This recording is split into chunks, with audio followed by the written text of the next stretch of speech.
مکبرہ، یہ اس کے اگینسٹ ایک لفظ ہے اسماء ستہ مصغرہ.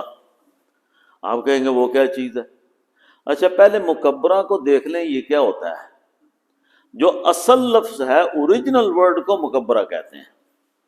یہ نہیں کہ اوریجنل کوئی اور ہے اس میں سے ہم نے اس کو بڑا کیا ہوا ہے تو اس کو مکبرہ کہا ہے. یہ غلطی نہیں. یہ بہت سارے لوگ اردو جاننے والے خود ہی ازیوم کر لیتے ہیں مکبرہ کا مطلب ہے اس کو بڑا کیا گیا. مڈل میں کوئی چیز ہے جو نارمل ہے پھر نیچے مصغرہ ہے پھر اس کو چھوٹا کیا گیا. یہ غلط بات ہے، کوئی بنیاد نہیں ہے اس کی. مکبرہ کا مطلب اوریجنل لفظ جو ہے، ٹھیک ہے جی، اوریجنل جو ہے وہ بنتے جہاں سے ہیں وہ ہم نے پورا کلیئر کر لیا. بننے کے بعد ان کی شکلیں بدلتی ہیں. مفرد منفرد صحیح جو ہے وہ ایک شکل لیتے ہیں، ابن ابن ابن فمن فمن فمن، ٹھیک ہے، وہ اس طریقے سے 6 کے 6 لیتے ہیں. لیکن جس وقت آپ تثنیہ میں جاتے ہیں تو جس طرح آپ کا واحد تثنیہ جمع اسم میں الف ضمہ کی جگہ پہ آ جاتا ہے تثنیہ میں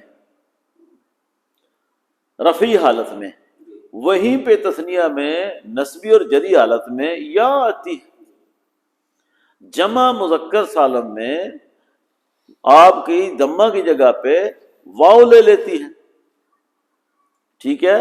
جب آپ واو لگاتے ہیں کہتے ہیں یہی ضمہ ہے، کیونکہ رفعی حالت آپ نے اس کی ڈکلیئر کرنی ہے. تو رفع جو ہے وہ ضمہ کو کہتے ہیں. اب اس ضمہ کو جب ہم تثنیہ میں لاتے ہیں وہ آ ہی نہیں سکتی، پیش آ ہی نہیں سکتی، کیونکہ علامت تثنیہ ہے الف، تو ہمیں وہ لانا پڑے گا. جب آپ الف لاتے ہیں اس کو ساتھ لا کے دیکھیں، پڑھ ہی نہیں سکتے. جب پڑھ ہی نہیں سکتے تو پھر اسی پہ ہی سارا کچھ کر لیا کہ ٹھیک ہے آپ ہی اس کے گھر کے مالک، ٹھیک ہے نا. اچھا اب اسماء ستہ مکبرہ کو جب ہم اس حالت میں دیکھتے ہیں کہ وہ اعراب بالحرف کب لیتا ہے، یہ کوشچن مارک ہے.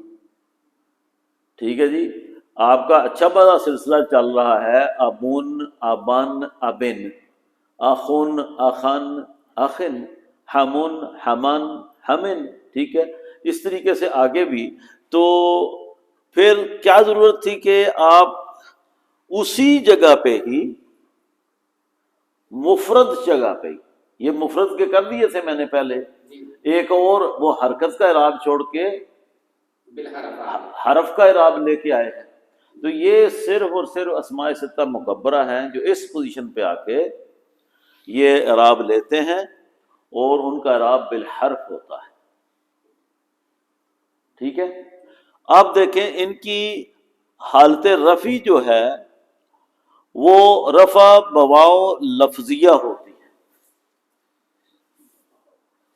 یہ ایک ٹرم لکھی ہوئی ہے کتاب میں نے بھی آپ کو لکھ کے ایسے ہی رکھ دی ہے، کوئی مسئلہ نہیں ہے اگر آپ اس کو نہیں بھی بولتے تو. ٹھیک ہے، نصب بالالف لفظیہ، جر بیا لفظیہ.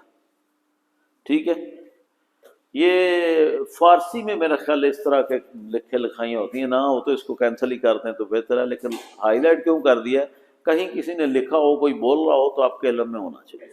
ٹھیک ہے، ہمارا یہاں شروع ہوتا ہے کہ رفعی حالت میں آپ کوئی بھی فعل لے لیں، جا لے لیں، ٹھیک ہے.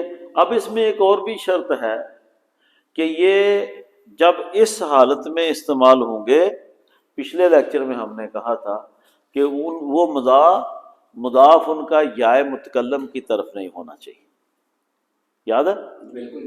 الا غیر یا متکلم، اگر ہوگا تو اس کی جو اعرابی حالت ہے وہ تقدیری ہو. جی ہاں، مقصد یہ میں نے ہائی لائٹ اس لیے کیا ہے، بے شک پچھلے لیکچر میں ہم نے کہا تو یہ شرط ہے، اگر وہ ہو جائے گا تو ان کی کوئی ضرورت باقی نہیں رہے گی. تو یا الا غیر یا متکلم مضاف ہوں گے، یہ اسماء ستہ مکبرہ خود مضاف بنیں گے. تو پھر یہ اعراب لیں گے اعراب بالحرف. ٹھیک ہے جی. تو ابو کا، ابو کی، ابو کو کوئی نہیں ہے. کیوں بولا؟ وجہ کیا ہے؟ ہاں جی، جو ضمائر ہیں یہ ضمیر لگی ہوئی ہے نا، یہ اٹ سیلف کا کیا ہے یہاں پہ ابو کا کے اندر؟ مذکر کا صیغہ ہے. ہم کیا پڑھ رہے ہیں؟ ہم کیا پڑھ رہے ہیں؟ نہیں نہیں، ہمارا مین چیپٹر کیا ہے؟ یہ تو اس کے اندر شک ہے ایک. یہ کیا لکھا ہوا ہے؟ ہمارا چیپٹر یہ ہے، سبجیکٹ کیا ہے ہمارا؟ مرکب اضافی. اس کے اندر اسماء ستہ مکبرہ کو ڈسکس کر رہے ہیں. ٹھیک ہے. تو اب دیکھیں کہ باتیں تو ساری مرکب اضافی پہ ہم نے کرنی ہے. جو جو اس میں آئے گا کل کو ہم مرکبات جو بن کے مرکب اضافی بنتے ہیں وہ بھی ڈسکس کرنے ہیں کہ ایک جملے کے اندر مرکب اضافی بن کے بھی مرکب اضافی بن کے بھی کچھ معنی دیتا ہے. وہی تو ہماری منزل ہے، وہاں اگلے لیکچر میں یہ چیزیں آ رہی ہیں. انشاءاللہ آپ خوش ہو جائیں گے کہ ہم نے جو سیکھا ہے بڑا مزے والا اور بڑی سمجھ آئی. ہمارا بیسک جو کورس تھا مکمل ہو گیا، اس کا باقی تھوڑی تھوڑی چیزیں اٹیچ کروں گا میں ساتھ میں. یہی مین چیز ہے. تو ابو کیا ہے؟ اسماء ستہ مکبرہ کی مفرد منفرد صحیح کی حالت ہے رفع. میں نے کہا تھا نا پورا بولنا ہے، اس لیے کہ جب یہ ایسا لکھا ہو آپ فون بولے مفرد منفرد صحیح رفع حالت ہے اسماء ستہ مکبرہ کی. ابو اور کا ساتھ اس کا اسم ہے، اس میں ضمیر ہے. تو ابھی بھی میں اس میں مضاف کون ہے پھر؟ ابو کا میں مضاف کون ہے؟ پہلا جو ہے ابو ہے، اس میں ستہ مکبرہ مضاف کی جگہ پہ آ رہا ہے. مضاف پہلے آتا ہے. بتانا جی ابو کا میں مضاف کیا ہے؟ ابو پکی گل ہے، شک ہے نا؟ نہیں مضاف پہلے آتا ہے تو پہلے ہے، تو پہلے مضاف ہی یعنی اس کے پہلے کسی چیز نے آنا ہے؟ مضاف سے ابو سے پہلے کوئی چیز آئے گی؟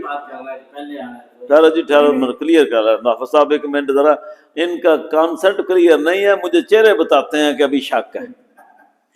آپ یہ بتائیں کہ مضاف نے پہلے آنا ہے، یہ تو آپ کی بات سے میں اتفاق کرتا ہوں. میں نے لفظ بول لیا ابو کا، ٹھیک ہے، یہ تو بول دیا. اب مضاف نے اس سے پہلے آنا ہے نا ابھی؟ نہیں مضاف تو ہے جی تھی دسیا جی. ہاں جی بھائی صاحب دیکھا ہوں دسو جی. نہیں آپ نے ان کی بات کو ٹرانسلیٹ کیا تو جی اللہ صاحب پہلے ابو جو ہے مضاف ہے، مضاف ہے، وہ مضاف سے پہلے مضاف نہیں ہے، مضاف کے بعد مضاف ہے. دیکھیں میں اس ایک چیز کو تھوڑا سا ریوائز کروں گا. ہاں جی. ہم نے پہلے پڑھا اسم اور اسم، جی بالکل. پھر ہم نے پڑھا اسم اور اسم ضمیر، بالکل ٹھیک ہے. اب ہم جو 3 لیکچر ہیں، لیکچر آ رہے ہیں، وہ اب ہم نے پڑھ رہے ہیں اسم ستہ مکبرہ اور اسم ضمیر. ایک ہی مطلب سبجیکٹ چل رہا ہے. مرکب اضافی ہوں ٹھیک ہے. ہم پہلے پڑھ چکے ہیں یہ کہ 2 اسماء کے ساتھ مرکب اضافی اور ایک اسم اور ایک اسم ضمیر کے ساتھ مرکب اضافی، یہ ہم پڑھ چکے ہیں. بیتو یاد ہے نا، بیتو کا، بیتکما، بیتکم، یہ ساری پڑھی ہوئی ہیں ہم نے. مختلف الفاظ ہم نے اسم لیے اور ان کے ساتھ اسم ضمیر لگا کے ہم نے مضاف الیہ بنا کے مرکب اضافی بنایا. تو ابو کا اٹ سیلف مرکب اضافی ہے. ابو ایک اسم ہے، ٹھیک ہے، منفرد مفرد اسم ہے نا ایک، ٹھیک ہے. تو اس کے ساتھ ضمیر آئی ہے کا، ابو کا، صحیح ہے. تو مرکب اضافی بنا کہ نہ بنا؟ اب اس کا ہم نے کا کی جو حرکت ہے وہ مضاف الیہ ہمیشہ مجرور ہوتا ہے، یہاں پہ مضاف الیہ مجرور نہیں ہے. اللہ صاحب ذرا ان کو ہائی لائٹ کرنا، کیونکہ یہ اپنے تائی پہ ہے، یہ مبنی ہے، یا میں اس کو کہوں گا کہ یہ چیز ایک ہی بات کرنی ہے کہ